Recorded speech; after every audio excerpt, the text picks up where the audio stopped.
Supreme court में बड़े case की समाअत से मुतालिक मजीद भी बात करते हैं। इस्लामाबाद से आज न्यूज़ के नुमाइंदे अफजल जावेद हमारे साथ मौजूद हैं। अफजल जावेद, बताइएगा अदालती कार्रवाई के बारे में। जी देखें, आज मुल्क भर में इंतखाबात एक दिन कराने की जो केस की समाअत है, chief justice of Pakistan Umar Ata Bandial की सरबराही में 3 रुकनी बेंच ने की। तकरीबन 1 घंटे तक जो है ये समाअत जारी रही। अटॉर्नी जनरल ऑफ पाकिस्तान जो है वफाकी हुकूमत की जानिब से पेश और वफाकी हुकूमत का जो पॉइंट ऑफ व्यू है उन्होंने अदालत के सामने रखा और अदालत को बताया कि 2 सियासी जमातों के तहफ़्फ़ुज़ात के बावजूद जो है वफाकी हुकूमत जो है PTI से मुज़ाकरात करने के लिए तैयार है। और इस हवाले से अदालती अहकामात की रोशनी में 2 वफाकी वज़रा सरदार अयाज सादिक और ख्वाजा साद रफ़ीक ने सबक स्पीकर कौमी असम्बली जो PTI के सीनियर रहनुमा हैं असद कैसर उनसे रब्ता किया, जिस पे उन्हें बताया गया कि वो मुज़ाकरात के लिए बाख्तियार नहीं। इस हवाले से मीडिया के ज़रिए उन्हें पता चला कि इमरान खान ने शाह महमूद कुरैशी को इस हवाले से मुज़ाकरात के लिए मुकम्मल इख्तियार दिया है। अदालत को यह भी बताया गया कि चेयरमैन सेनेट ने भी जो है इन हालात की रोशनी में हुकूमत और अपोजिशन से ताल्लुक़ रखने वाले रहनुमा हैं उनको खतूत लिखे हैं और मुज़ाकरात के लिए उनसे नाम मांगे गए, जिस पर चीफ जस्टिस ऑफ पाकिस्तान ने अटॉर्नी जनरल ऑफ पाकिस्तान से इस्तफसार किया कि वो जो चेयरमैन सेनेट है सादिक संजानी वो किस कैपेसिटी में ये जो है एफर्ट कर रहे हैं। और अदालत को इस हवाले से बताया जाए, जिस पर अदालत को बताया गया कि वो एक आइनी इदारे के सरबराह हैं और वज़ीर आज़म की जो हदायत की रोशनी में ये कोशिशें की जा रही ताकि मुल्क में जो सियासी तनाव है उसको कम किया जाए। इसके बाद शाह महमूद कुरैशी ने अपना पॉइंट ऑफ व्यू अदालत में पेश किया और अदालत को बताया कि अभी तक उन्हें मुज़ाकरात के हवाले से किसी ने भी रब्ता नहीं किया। PTI मुज़ाकरात के लिए इंतहाई संजीदा है और आज के रोज़ से ही वो मुज़ाकरात शुरू करना चाहती है। फारूक एच नाइक भी अदालत में पेश है, उन्होंने अपनी जमात का पॉइंट ऑफ व्यू पेश हुआ। साथ साथ फवाद चौधरी ने भी अपना पॉइंट ऑफ व्यू पेश किया, जिस पर अदालत ने इंतहाई आम रिमार्क्स दिए और चीफ जस्टिस ऑफ पाकिस्तान का कहना था कि सियासी मसाइल का जो हल है वो सियासतदानों को निकलना चाहिए। हम कोई भी जो है इकदाम उठाना नहीं चाहते और उम्मीद भी जाहिर करते हैं कि जो मामला पहले हल हो जाना चाहिए था वो अब हल होना ज़रूरी है। हमें ज्वाइन किया है ब्यूरो चीफ इस्लामाबाद तारिक चौधरी साहब ने, हम उनसे भी बात करेंगे, वो भी आज दिन भर हमारे साथ समाअत में मौजूद है। तारिक चौधरी साहब, आप क्या देख रहे हैं जो आज सियासी जमातों की जानिब से पॉइंट ऑफ व्यू पेश किया गया, हुकूमत की जानिब से पॉइंट ऑफ व्यू पेश किया गया, आप समझते हैं कि अब सियासी जो इस वक्त कशीदगी की सूरत हाल है उसमें कुछ कमी आएगी? देखिए, आज आपने तो अंदर कोर्ट रूम में बैठ के सारी एक्सटेंसिवली कवर किया और जो रिमार्क्स हम तक सामने आए वो हमने देखे, एग्जामिन किया और उनको रिपोर्ट भी किया।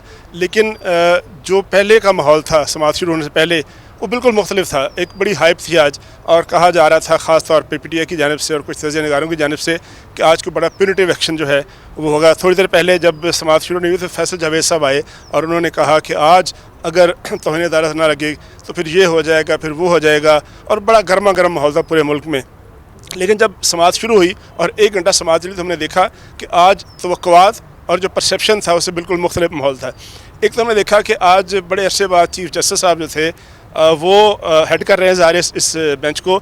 आज सारे सवालात उन्होंने किए, वरना आपने देखा, आप तो हमेशा कवर करते हैं कि बेंच में शामिल बाकी 2 जो मौजूद जजेज़ हैं, ख़ास तौर पे जस्टिस मुनीब साहब ऑनरेबल और जस्टिस एजाजुल हसन साहब, वो बड़े सवालात पूछा करते हैं। तो आज पूरे घंटे की समाअत जो थी उसको सेल किया है, या समझ लें कि उसको उन्होंने कैप्टन किया है उन्होंने, चीफ जस्टिस साहब ने, और उन्होंने सारे सवालात किए। ज़्यादातर सवालात जो थे, अब इस तरफ आता हूँ, सवालात उनके सिचुएशन को जानने के लिए थे।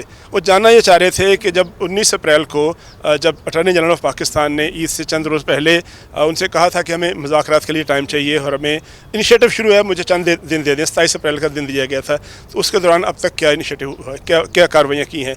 तो जब उनको ये बताया गया कि हुकूमत ने इनिशिएटिव लिया है और चेयरमैन सेनेट को इन्वॉल्व किया है, तो फिर चेयरमैन सेनेट के मामले पर उन्होंने पूछा कि वो किस हैसियत में, जो आपने रिपोर्ट भी किया, तो उनको ये बताया गया कि मेरा ज़ाती जहाँ तक ख्याल है हुकूमत के उसके पीछे जो माइंड फ्रेम है कि चूँकि कौमी असम्बली में नुमाइंदगी नहीं है, कौमी असम्बली से इस्तीफ़ा दे दिया पाकिस्तान तहरीक इंसाफ ने, और जो PTI के लोग वहाँ पर मौजूद हैं उनको मानते नहीं है, वो एक मुनहरफ अरकान है। तो सेनेट ऑफ पाकिस्तान में बड़ी भरपूर नुमाइंदगी है, 19 के करीब मेरे ख्याल है सेनेटर्स हैं PTI और उसके साथी जमातों के, या कम होंगे लेकिन खासी बड़ी तादाद है।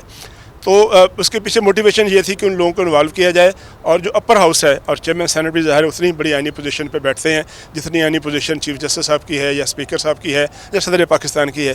तो वो खासे लंबे इस्तफसार किए उन्होंने, कैसे मुज़ाकराती अमल शुरू हुआ, रिस्पॉन्स क्या आया है, चीफ जस्टिस चेयरमैन साहब ने इनिशिएटिव क्या लिया है। साफ ही ज़रूर कीजिएगा, वज़ीर आज़म शहबाज शरीफ ने आज अरकान पार्लियामेंट को जो ज़ोहराना दिया है, इस ज़ोहराने में मतलब क्या मतलब ये एतमाद का वोट लेने की तैयारी कर रहे हैं वज़ीर आज़म शहबाज शरीफ? समाअत हाँ मौसूल जो कर साहब दी। ये भी बता दें कि आज प्राइम मिनिस्टर साहब ने एक ज़ोराना भी दिया है, गुज़िश्ता रोज़ इशाया भी दिया गया था लेकिन मनसूख रखा, ज़ोराना भी दे दिया गया।